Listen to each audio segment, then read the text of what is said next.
ಕೊರಟಗೆರೆ ತಾಲೂಕಿನ ಸಿದ್ದರಬೆಟ್ಟದಲ್ಲಿ ನಡೆದ ರಾಜ್ಯೋತ್ಸವ ಪ್ರಶಸ್ತಿ ಪುರಸ್ಕೃತ ಪತ್ರಕರ್ತರ ಸನ್ಮಾನ ಕಾರ್ಯಕ್ರಮದಲ್ಲಿ ಶ್ರೀ ವೀರಭದ್ರ ಶಿವಾಚಾರ್ಯ ಸ್ವಾಮೀಜಿ ಅವರು ಪತ್ರಿಕಾರಂಗಕ್ಕೆ ಭದ್ರತೆ ಮತ್ತು ಸೌಲಭ್ಯಗಳ ಕೊರತೆಯ ಬಗ್ಗೆ ತೀವ್ರ ಕಳವಳ ವ್ಯಕ್ತಪಡಿಸಿದರು.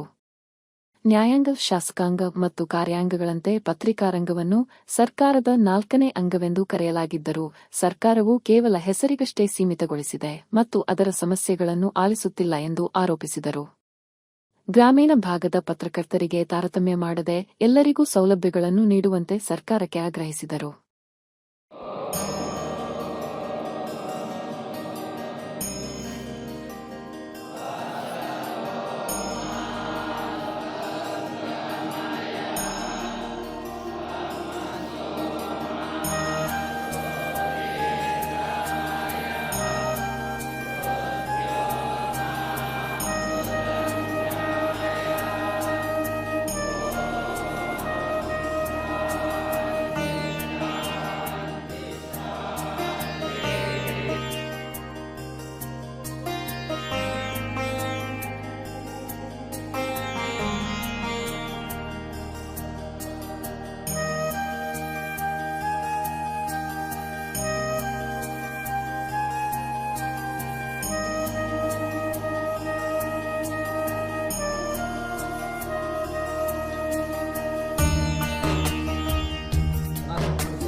ನಾವು ವಿತರಕರ ತುಮಕೂರಿನಲ್ಲಿ ವಿತರಕರ ಕಾರ್ಯಕ್ರಮ ಎಷ್ಟು ಇದ್ದರೂ ಆ ಸಮಾರಂಭದಲ್ಲಿ ನಾವು ವಿಚಾರ ಹಿಡಿದುಕೊಂಡು ನೀವು ಏನಾದರೂ ಮನಸ್ಸು ಮಾಡಿ ಪತ್ರಕರ್ತರಿಗೆ ಒಂದು ಅವ್ರಿಗೆ ಆರೋಗ್ಯದಕ್ಕೆ ದೃಷ್ಟಿಕೋನ ಇಟ್ಕೊಂಡಾದರೂ ಒಂದು ವಿಮೆ ಅಂತಾಗಲಿ ಅಥವಾ ಏನಾದರೂ ಒಂದು ಗೌರವಧನ ಅನ್ನುವಂಥದ್ದಾಗಿ ಏನಾದರೂ ಮಾಡಿದ್ರೆ ಸೂಕ್ತ ಆಗುತ್ತೆ ಅಂತ ವಿಚಾರ ಮಾಡಿದಾಗ ಖಂಡಿತ ಸ್ವಾಮೀಜಿ ನಾನು ಮಾಡ್ತೇನೆ ಅಂತ ಹೇಳಿದ್ರು. ಅವರು ಅದು ಏನಾಗಿ ನಮಗೂ ಅಷ್ಟು ವಿಷಯ ಗೊತ್ತಾಗಿಲ್ಲ.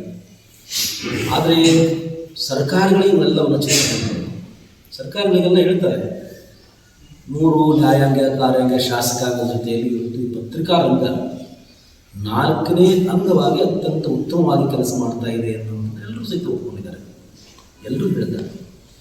ಆದರೆ ಇವತ್ತು ಈ 4ನೇ ಅಂಗವಾಗಿ ಪತ್ರಕರ್ತರಿಗೆ ಯಾವುದೇ ರೀತಿಯ ಒಂದು ಜೀವನ ನಡೆಸಲಿಕ್ಕೆ ಒಂದು ಹಿಂದಿನ ಶಕ್ತಿ ಅನ್ನೋದು ಯಾವುದೂ ಇಲ್ಲ.